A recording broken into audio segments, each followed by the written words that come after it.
नमस्कार जय जगन्नाथ। बर्तमान आम पहुँची गलु खोर्धा स्थित तिरुमहल वृद्धाश्रम।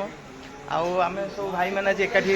रात्रि हेले भी आसु समस्ते किसी समय भी बाहर करके आम आसु तिरुमल वृद्धाश्रम रोषे हो जलिखिया भी दिया सर बर्तमान रोषे चलते मत पड़े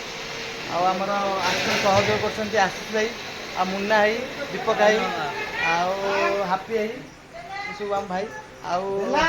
हापी भाई कौन कहे आज्ञा देखो रविवार आज छुट्टी दिन आपण मैंने भी आसतु आपण मैंने आसिक आमको भी सहयोग करूँ ये बहुत आनंदित लगे आपको आ मुन्ना भाई किसी कहे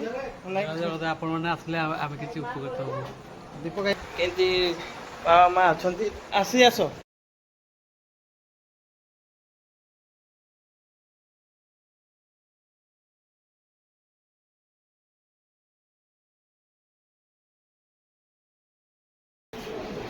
एपटे माँ मैंने भी एपटे माँ मैंने भी रोच देखो